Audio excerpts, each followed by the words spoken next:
نحمده ونصلي على رسوله الكريم أما بعد فأعوذ بالله من الشيطان الرجيم بسم الله الرحمن الرحيم ياسين والقرآن الحكيم إنك لمن المرسلين على صراط مستقيم تنزيل العزيز الرحيم لتنذر قوما ما أنذر آباؤهم فهم غافلون لقد حق القول على أكثرهم فهم لا يؤمنون۔ سورۃ فاطر ختم ہوئی، آج سے سورۃ یاسین شروع ہو گئی۔ انشاءاللہ اس کا ترجمہ اور مختصر تشریح آپ حضرات کے سامنے پیش کی جائے گی۔ سورۃ یاسین قرآن کا دل ہے۔ جس طرح انسان کے اندر دل ہے تو دل جب تک صحت مند ہے تو انسان صحت مند ہے۔ دل کے اندر عقیدہ ہوتا ہے، اچھے خیالات بھی آتے ہیں، برے خیالات بھی آتے ہیں۔ تو اگر انسان اپنے دل کو صحیح رکھے، اس میں اچھے خیالات ڈالیں تو پورا جسم انشاءاللہ اچھے خیالات کا وہ مظہر ہوگا۔ تو انسان کے دل کی طرح قرآن کا دل کیا ہے جی؟ سورۃ یاسین۔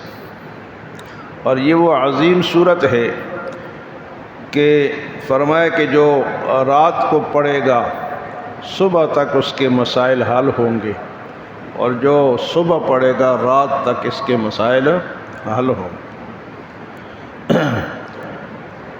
تو سورۃ یاسین کو پڑھنا چاہیے، پڑھیں گے تو انشاءاللہ ہمارے مسائل حل ہوں گے۔ ہم لوگ سمجھتے ہیں کہ دنیا کے کام کرنے سے مسائل حل ہوتے ہیں، لیکن اللہ پاک نے دین پر چلنے میں مسائل کا حل رکھا ہے۔ جو لوگ دین پہ چلتے ہیں اللہ ان کے مسائل حل کرتا ہے۔ تو اس سورت کو یاد کرنا چاہیے، پڑھنا چاہیے، اپنے بچوں کو یاد کرانا چاہیے، اور ہر مشکل میں اس کو پڑھنا چاہیے۔ جو بھی مشکل ہو سورۃ یاسین کی تلاوت ہو۔ اسی طرح ویسے تو ہم نے اس کو موت کی صورت سمجھ رکھا ہے کہ کوئی مرے تو اس کو پڑھو، ہاں اس کے لیے بھی آسانی ہے۔ کوئی فوت ہو رہا ہو، اس کو تکلیف ہو، تو اس کے قریب اس کی تلاوت کی جائے، انشاءاللہ اس کی روح آسانی سے نکلے۔ تو اس کے اندر وہ حقیقت اللہ پاک نے بیان کی ہے کہ رسالت کا بیان ہے، قرآن کی حقانیت کا بیان ہے، اور آخرت کا پکا بیان ہے، بہترین بیان ہے۔ انسان سدھرے گا تب جب وہ آخرت پر صحیح یقین رکھے گا کہ میں نے کل جانا ہے، اور اللہ کے دربار میں نے کیا کرنا ہے جی؟ سوال و جواب ہونے ہیں، میں نے حساب کتاب دینا ہے۔ تو یہ عقیدہ آخرت والا جو ہے انسان کو راہ راست پہ رکھتا ہے۔ اگر یہ عقیدہ پکا نہ ہو، یہ دیکھا جائے گا، دیکھا نہیں جائے گا، یہ ایک حقیقت ہے۔ فرمایا یاسین حروف مقطعات، یہ وہ حروف ہیں جن کا معنی اللہ کے سوا کسی کو نہیں آتا۔ حدیث میں آتا ہے کہ حضور کا نام بھی یاسین ہے، اور اسی طرح حدیث میں یہ بھی آتا ہے کہ اللہ کا نام بھی یاسین ہو سکتا ہے۔ اس لیے یاسین عام لوگوں کو نام نہیں رکھنا چاہیے، کیونکہ اس کے معنی کا پتہ نہیں ہے، وہ پتہ نہیں کون سا معنی ہے اس کا، ہم نے رکھ لیا، ہم سے کوئی گستاخی نہ ہو۔ تو ایک تو ہے نا یاسین، ایک لفظ لکھا ہوا ہے، پورا ایک لفظ ہے یاسین۔ ہاں اگر انسان نام رکھے تو یا کو الگ لکھے اور سین کو الگ لکھے، پھر صحیح، پھر انسان رکھ سکتا ہے یا سین۔ لیکن یہ جو ایک لفظ لکھا ہوا ہے قرآن کا حروف مقطعات کا، یہ اس طرح لکھنا بھی نہیں چاہیے، اور انسانوں کو یہ نام رکھنا بھی نہیں چاہیے۔ والقرآن الحکیم، قسم ہے حکمت والے قرآن کی، یاسین والقرآن الحکیم، قسم ہے حکمت والے قرآن کی۔ یہ قرآن ایسی کتاب ہے کہ حکمتوں سے بھرا ہوا ہے، جس آیت کے اندر بھی جاؤ گے، غور کرو گے، آپ کو حکمتیں ہی حکمتیں نظر آئیں گی۔ اِنَّكَ لَمِنَ الْمُرْسَلِينَ، بے شک آپ اللہ تعالیٰ کے رسولوں میں سے ہیں۔ یاسین والقرآن الحکیم، قسم ہے حکمت والے قرآن کی۔ اِنَّكَ لَمِنَ الْمُرْسَلِينَ، آپ کو رسول نہیں مانتے تھے نا، کوئی کیا کہتے ہیں جادوگر ہے، کوئی ساحر ہے، کوئی کیا کہتے ہیں۔ اللہ پاک فرماتے ہیں میری قسم ہے کہ آپ میرے رسول ہیں۔ اِنَّكَ لَمِنَ الْمُرْسَلِينَ، تم نہیں مانتے ہو تو نہ مان، میرا رب کہتا ہے کہ تو میرا رسول ہے۔ اِنَّكَ لَمِنَ الْمُرْسَلِينَ، بے شک اللہ تعالیٰ کے پیغمبروں میں سے آپ سچے پیغمبر ہیں۔ عَلَىٰ صِرَاطٍ مُسْتَقِيمٍ، اور آپ سیدھے راستے پر ہیں۔ سیدھا راستہ کس کا ہے جی؟ اللہ کے رسول کا۔ فرمایا کہ آپ کا جو راستہ ہے، جو اس پہ چلے گا وہ کامیاب ہوگا۔ عَلَىٰ صِرَاطٍ مُسْتَقِيمٍ، آپ سیدھے راستے پر ہیں۔ تنزیل العزیز الرحیم، نازل کیا ہوا ہے غالب اور مہربان رب کی طرف سے۔ تنزیل العزیز الرحیم، کس نے نازل کیا؟ وہ جو تمام کائنات پر غالب ہے، اس کو کوئی مغلوب نہیں کر سکتا، اور بخشنے والا بھی ہے، مہربان بھی ہے، رحیم بھی ہے۔ تنزیل العزیز الرحیم، نازل کیا ہوا ہے غالب اور مہربان رب کی طرف سے۔ کس لیے نازل کیا گیا ہے؟ لِتُنذِرَ قَوْمًا مَّا أُنذِرَ آبَاؤُهُمْ، تاکہ آپ ڈرائیں اس قوم کو جس کے باپ دادوں کو نہیں ڈرایا گیا۔ فَهُمْ غَافِلُونَ، پس غفلت میں پڑے۔ باپ دادا یعنی اہل مکہ۔ حضرت ابراہیم علیہ السلام کے دو بیٹے تھے جن کا قرآن میں ذکر ہے، اسحاق علیہ السلام اور اسماعیل علیہ السلام۔ دو کا ذکر نہیں ہے، مدین ایک کا نام تھا، ایک کا مدائن نام تھا، مدین اور مدائن، چار بیٹے تھے، لیکن دو کا ذکر قرآن میں ہے، اسحاق اور اسماعیل علیہ السلام۔ تو اسحاق علیہ السلام جو تھے وہ ایسے پیغمبر تھے کہ ان کی اولاد میں 4000 پیغمبر آئے، اور وہ سارے بنی اسرائیل کی طرف آئے۔ آپ کے بیٹے یعقوب ہے، یعقوب کا معنی ہے، یعقوب کا دوسرا نام ہے اسرائیل، اللہ کا بندہ۔ تو ان کے اولاد میں تو 4000 پیغمبر آئے، لیکن اسماعیل علیہ السلام کی اولاد میں صرف حضور جو ہیں وہ پیغمبر ہیں۔ تو اس لیے یہ لوگ جب چلے آ رہے تھے تو کئی سو سال حضور سے پہلے اہل مکہ میں، مشرکین میں کوئی نبی نہیں آیا تھا، آپ آئے ہیں۔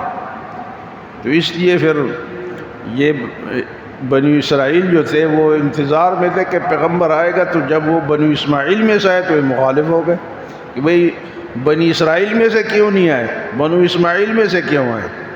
بہرحال جب کوئی پیغمبر مکے میں نہیں آیا، اس علاقے میں نہیں آیا، تو اس میں جب حضور آئے تو اللہ پاک نے فرمایا لِتُنذِرَ قَوْمًا مَّا أُنذِرَ آبَاؤُهُمْ فَهُمْ غَافِلُونَ، تاکہ آپ ان لوگوں کو ڈرائے جن کے آباء و اجداد کو نہیں ڈرایا گیا، وہ غفلت میں پڑے ہوئے ہیں، یعنی وہ شرک میں مبتلا ہو گئے۔ پہلے تو ابراہیم علیہ السلام اور اسماعیل علیہ السلام کے مذہب پر چلتے تھے، لیکن کرتے کرتے ایک آدمی تھا وہ عامر ابن لوحی، وہ کہیں گیا باہر، مکے سے باہر گیا، اور اس کو کوئی وہاں لوگ بتوں کی پوجا کرتے تھے اور بت بیچتے بھی تھے، تو اس کو ایک بت پسند آ گیا، وہ بت اٹھا کے مکے میں لے آیا، اور اس بت سے پھر مکے میں بت پرستی شروع ہو گئی، یہاں تک کہ جب حضور صلی اللہ علیہ وسلم تشریف لائے تو بیت اللہ میں کتنے بت پڑے ہوئے تھے جی؟ 360 بت پڑے ہوئے تھے۔ تو اس طرح بتوں کی پوجا شروع ہو گئی اور انہوں نے شرک شروع کیا۔ تو فرمایا کہ تاکہ آپ یہ نازل کیا ہوا ہے غالب اور مہربان رب کی طرف سے، تاکہ آپ ڈرائیں۔ یہ جو ڈرانا ہے جی، یہ ہر پیغمبر کو اللہ نے ڈرانے والا بھیجا۔ بھئی ڈرائیں گے تو لوگوں کو سمجھ آئے گی، اور ڈرے گے کون؟ جو سنیں گے۔ جو سنتے ہی نہیں ان کو کہاں سے ڈر آئے گا؟ اس لیے قرآن کو یا تو سنیں یا پھر خود پڑھیں، ترجمہ پڑھیں۔ لیکن یہ بھی علماء کہتے ہیں کہ خود ترجمہ نہ پڑھیں، کسی استاد سے پڑھیں۔ خود سے پڑھیں گے تو اس کے مشکل معنی ہیں، کوئی غلط معنی ذہن میں بٹھا کے اپنے آپ کو گمراہی نہ کر لیں۔ استاد سے سمجھنا پڑے گا۔ لیکن یہاں لوگ جو ہے نا یہ کرتے ہیں، یہ قرآن میں ایک آیت ہے وَلَقَدْ يَسَّرْنَا الْقُرْآنَ لِلذِّكْرِ فَهَلْ مِن مُّدَّكِرٍ، ہم نے قرآن کو آسان بنا دیا۔ تو کیا تم سوچتے نہیں ہو؟ تو میرے بھائیوں، وہ نصیحت اس سے آسان ہے، نصیحت اس سے آسانی سے حاصل ہو سکتی ہے۔ اس کے معنی اور گہرے معنی اور مشکل معنی یہ ان علماء کا کام ہے جن کو کہتے ہیں والراسخون فی العلم، جو علم میں پکے ہیں، جن کا پکا علم ہے، وہ آپ کو سمجھائیں گے۔ خود سمجھیں گے تو کہیں ٹھوکر بھی کھا سکتے ہیں۔ پڑھیں ضرور، لیکن استاد تو دنیا میں جتنے بھی فن ہیں اس کو پڑھنے سے کیا کرتے ہیں جی؟ استاد سے پڑھتے ہیں۔ میڈیکل کس سے پڑھتے ہیں؟ انجینئر کس سے پڑھتے ہیں؟ مستری کسی سے سیکھتے ہیں۔ اسی طرح جو بھی فن ہے، گاڑی چلانا کسی سے سیکھتے ہیں، بجلی کا کام کسی سے، کہتے ہیں قرآن ہم خود سمجھیں گے۔ بھائی وہ تو دنیاوی کام ہے، اب وہ کسی سے سیکھتے ہیں تو اللہ کا کام ہے، اس کو بھی سیکھنا پڑے گا۔ یہ ٹھوکر وہاں کھاتے ہیں لوگ جو خود فیصلہ کرتے ہیں۔ سوشل میڈیا سے دیکھا، وہ بیان سونا، وہ سنا، بس جی بس ہمارا کام ہو گیا۔ گوگل کرو اور مسئلے حل کرو۔ گوگل سے مسئلے حل نہیں ہوتے، استاد کا ہونا ضروری ہے۔ لِتُنذِرَ قَوْمًا مَّا أُنذِرَ آبَاؤُهُمْ فَهُمْ غَافِلُونَ، تاکہ آپ ڈرائیں ان لوگوں کو جن کے آباء و اجداد کو نہیں ڈرایا گیا، وہ غفلت میں پڑے ہوئے ہیں۔ لَقَدْ حَقَّ الْقَوْلُ عَلَىٰ أَكْثَرِهِمْ فَهُمْ لَا يُؤْمِنُونَ، اور یہ بات ان پر ثابت ہو چکی ہے کہ ان کی اکثریت ایمان نہیں لائے گی۔